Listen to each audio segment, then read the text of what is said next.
So it's shortly after midnight Pacific time, and here I am shooting a video report which tells you I've really got to reevaluate my life. Earlier tonight, spent about 4 hours, like many of you did, watching the NFL draft, waiting to see what my Eagles would do with the very last pick in the first round.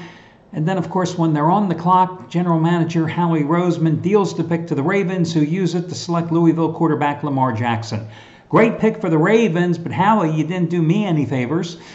But at least during the first round, I went ahead and handicapped the entire Friday card, updated the sites, and I figured, what the hell? Might as well go ahead and shoot the video report way early, because right now it's about 78 degrees here shortly after midnight. And as soon as this video is uploaded, guys, I'm going to spend the next 4 hours or so completely detailing my car. Yes, that's what I'm going to be doing outside, because tomorrow it's going to, or later today actually, it's going to be about 95, 96 degrees, and there is nothing better as far as I'm concerned in the middle of the night when it's cool outside, no one bothering you, playing some tunes, me, wax, spending some time with the clay bar, totally detailing the car with no one bothering me. And 4 to 5 hours later, having a car that just looks absolutely stunning, that I'm going to probably leave in the garage when I leave town on Wednesday for another month. I really got to reevaluate my life. Anyway, so I took a pass last night on the Milwaukee-Boston game, but I was right on the money with the complimentary play as I scored with the Bucks. And let me tell you, that is a series that I really had a hard time getting my hands around, but there you go. Milwaukee winning, and the home team is now 6-0 straight up in the series, 5-1 against the spread. The other free play, however, I did lose. I warned you, I was a little leery about it because the Red Sox simply fail to deliver when you play them on the run line with Chris Sale. It's just a risky proposition. So they failed against the Toronto Blue Jays last night, but I've still won 17 of my last 26 complimentary plays over the past 2.5 weeks. And for today, this video, I'm going to break down 2 of your NBA games. The Pacers Cavaliers, a series where I have been right on the money throughout. And also the late game, the Jazz Thunder, a series which I have not dipped my toes in, but I feel pretty good about this game. In terms of my best bet today, and NBA playoff top-rated 15-time best bets, I've won 7 out of 9. It's going to be on Toronto and Washington. Of course, I just had a 15-time best bet on that game, number 5, with the Raptors. So that's where I'm going and putting my money tonight. Now, in terms of the featured play here for today's card, well, this is like a broken record, but it's a good tune to play. As once again, I'm going to bring up Shawn Michaels, because Shawn took a pass last night, but he is back in play today, and he has gone 9-2 so far with his playoff releases, and today he's going for winning day number 11 out of 13 overall. And he's got another 100-dime NBA max wager release. And he is also on the Wizards-Raptors game. And listen, I took a peek before I started this video report, and I can tell you that he and I are on the exact same side. So he has very good taste. So as he goes for playoff winner number 10 out of 12, I can tell you that it is going to be over half price off, just like his winner on the Raptors in game number 6, just like Tuesday's winner on the 76ers in their closeout game against the Heat, just like last Sunday's winner on the Wizards in game number 4 at home, just like last Friday's winner on the Pacers over Cleveland, yada, yada, yada. You can look at all the other winners on his the homepage of the site. You've gotten them all for over half price off, every single one of those 9 playoff winners. And the same thing goes today by using coupon code HOOPS, HOOPS. So, before I get to your complimentary plays today, just a quick note as we talk about the NFL draft. Listen, the first NFL draft that I ever covered was way back in 1982. Now, I was not like officially a reporter at that time. I was still in college, and I was interning for a group in Philadelphia that was the predecessor to Comcast Sports. So again, I was in college, and at the time I was interning for Jim Gray. Now, Jim Gray was a neophyte in the business. I think he was only in the business for a couple of years. He had come from Denver, and he was hosting a small little sports program that they used to run between movies before the 76ers and the Flyers games. It was almost like a mini sports center update show that was a mixture of news and sports. And I worked exclusively for him. And I was working, Jesus, I was like an intern, but, you know, they abused you. But I liked it because it was a non-union shop. And I was putting like 40 to 50 hours a week there because even though I had no interest in production, being a non-union shop, I mean, it was literally the type of place. One day they handed me a $13,000 camera and said, do you know how to use it? I said, well, not really. So they handed me the instruction book, handed me the camera. They sent me out in the Spectrum, which was where the 76ers and the Flyers played. They handed me the camera, sent me out in the Spectrum's parking lot, and they said, well, why don't you go shoot some video? The Grateful Dead were playing there that night. So I go out in the parking lot. It was like Woodstock all over again. I mean, you got high just walking through it, shooting video, sampling, playing with this camera for an hour and a half that weighed 14 pounds. Think about it, camcorders now, they weigh 4 ounces, right? This 13-pound camera on my back, shooting video, playing with this thing, coming back, and, you know, 4 hours later, I was high as a kite and, you know, saw more tie-dye than anybody should see in their life. Shooting video of all these people going, yeah, man, I really like Jerry Garcia. And I was a video camera expert. And a week later, they said, do you know how to edit videotape? And I'm going, no, not really. So they hand me a box with like this $20,000 video editor and an instruction manual. And, you know, a week later, I'm like, yeah, I can edit video now. You know, but anyway, I worked with Jim Gray. And again, a neophyte in this business. The guy had personality conflicts with so many people because he was just an arrogant little pissant. A guy who was a few years older than me, but I tell you, it took everything that I could not to tell him to go F off and take a swing at him because he just had issues. You know, it was everybody else's fault, and he just couldn't get along with people. I'll never forget one day in the NBA locker room of the 76ers, I thought Darryl Dawkins was going to take his head off. But so working with him was just not one of the more pleasurable experiences. But anyway, 1982 draft comes along, and remember, ESPN was also in its infancy stages. It started in 1979. This is 1982. I think the first year they broadcast the draft was in 1980. The draft at that time started at like 8 o'clock in the morning. It was at the Sheraton Hotel, I think, in New York. It was a 2-day event, and it was a longer draft as well, more rounds. So they wanted to go. The Spectrum was at Philadelphia, Veterans Stadium. The baseball, football stadium was across the street. That was where the Eagles were.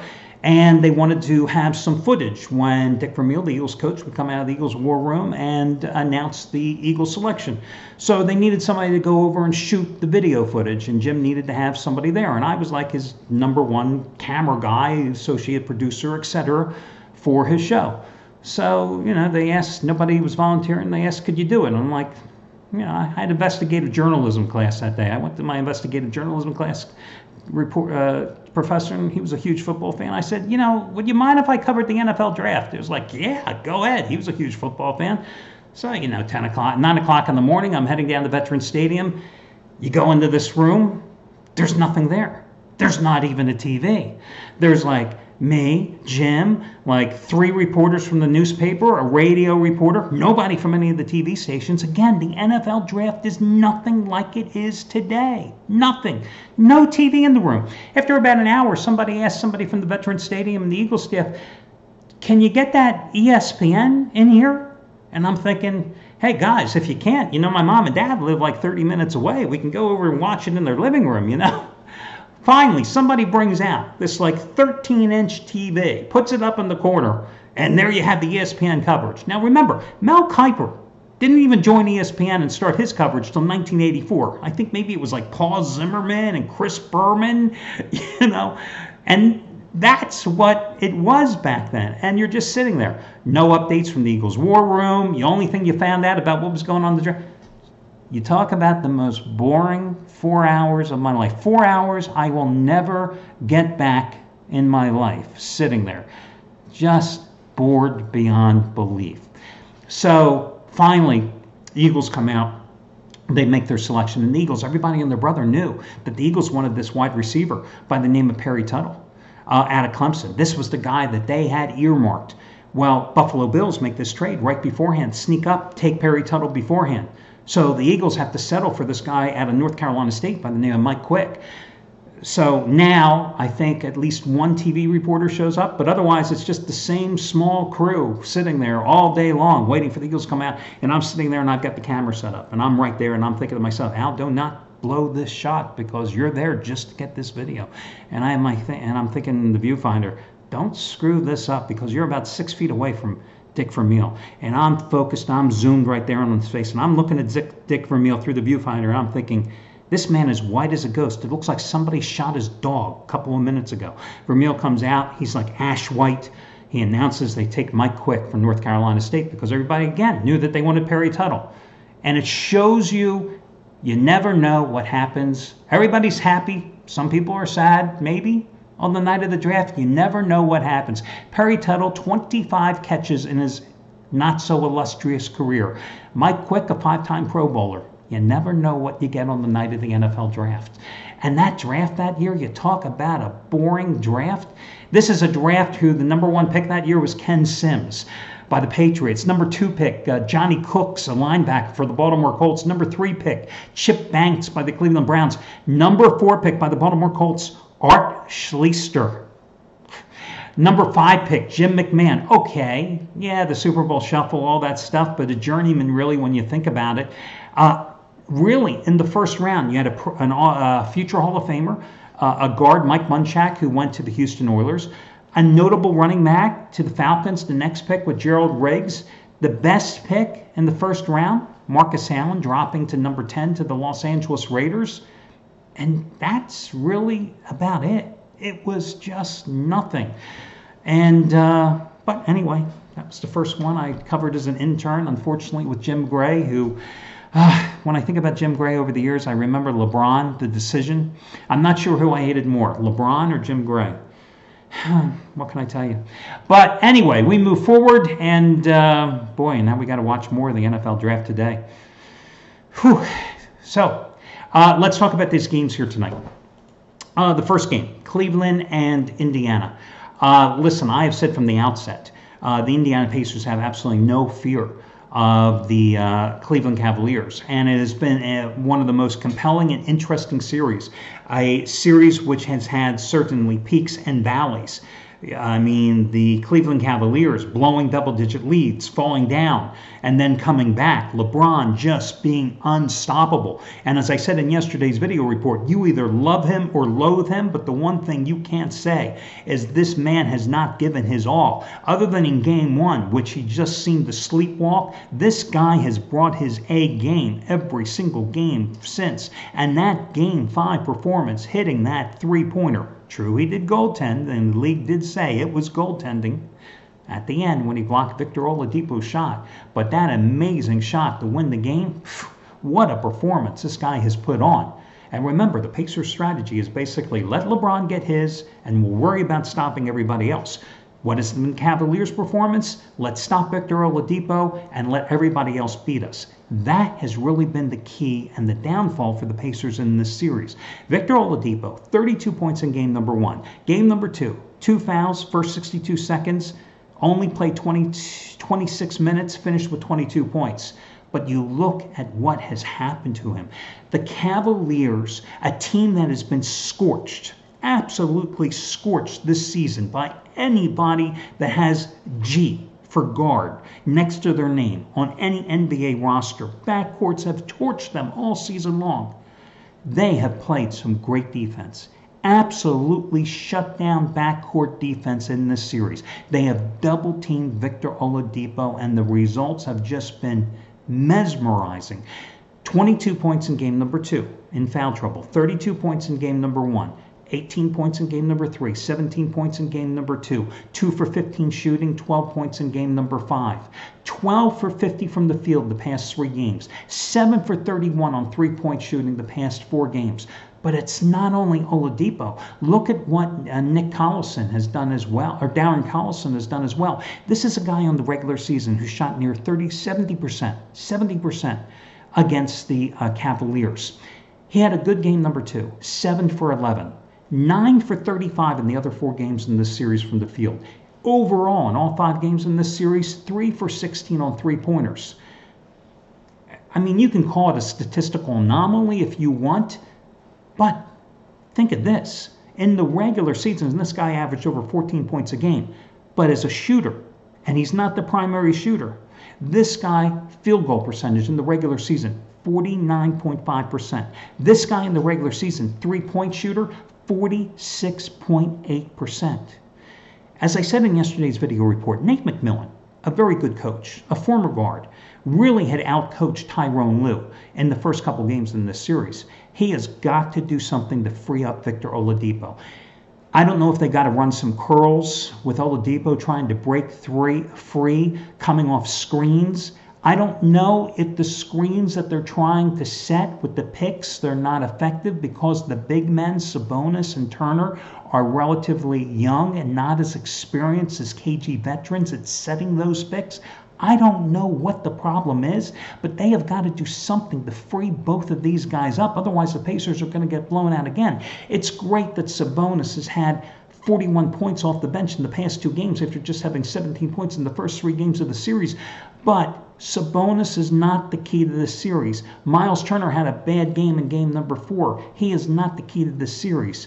You cannot win if you're the Pacers when your sharpshooters in the backcourt, Oladipo and Collison, only combined for 16 points in game number 4. Think about that. Or 16 points in game number 5. 16 points in game number 5. If they just have 20 points, 25 points, it's an easy win for the Pacers in Cleveland. Instead, they're on the verge of getting extinguished here tonight. I think Indiana wins this game because, again, they have been fearless in this series all year long, regular and postseason. I think they rise to the occasion and they deliver tonight. I like them. Now, the other series. I haven't dipped my toes in this Utah-Oklahoma City series at all. We know what happened in game number 5. On the brink of elimination, the Thunder find themselves down by 25 points at home. Russell Westbrook goes crazy, and he finally plays like Russell Westbrook had all season long. Why did he finally break out? Why did he come up with 33 of his 45 points in the second half of that comeback win? It all coincided when Rudy Gobert went to the bench with his 4th foul with about 9.5 minutes to go in the 3rd quarter, because suddenly the lanes opened up. It was like the Red Sea parting, because up to that point in that series, Gobert had simply closed off the lane. And Russell Westbrook is most effective when he has the option of driving that lane and kicking the ball back out, driving to the hoop, or pulling the ball back himself. When he is forced to stay out on the perimeter, when he is taken away or being forced from driving the lane, he is not nearly as an effective player. But suddenly you saw when he had a clear access to that basket, he became the dynamic player that we have come to see over the years. And you saw that he and Paul George, who finished with 34 points, just had their way with that Utah defense, just like everybody did early in the season when Rudy Gobert was out. That's the defensive player, one of the key candidates for Defensive Player of the Year. That's what an intimidating presence he is in the blocks. Now, I think that playing back in Salt Lake City, you're not going to see Rudy Gobert pick up some cheap fouls because, of course, I think the officiating is going to be a little more lenient when you're going to get some more home calls going in your favor. Also, you have a Utah team that is playing with extreme confidence and is not scared of the Thunder. You're not going to find Russell Westbrook, who had struggled in this series, going for 45 points a game. You're not going to find Paul George, who has only had 2 good games and 5, going for another 34 points again. You also are not going to find the Thunder playing nearly as well on the road as they did at home. Remember, this is a Thunder team that got blown out in games 3 and 4. This is a Thunder team that, with those 2 losses in the postseason, is 21-22 on the road. And keep this in mind, the Jazz, 30-13 at home this season. Yes, they're a 6-point favorite, but they are clearly the better team. They don't have the big stars, but they are the better team, so I'm more than willing to lay the points. And I like the 2 teams equally here tonight. I think they're both good, and I like them equally. So, Indiana and Oklahoma City, those are my Game 6 picks. I wish you well, guys, and talk to you again tomorrow when we do this again.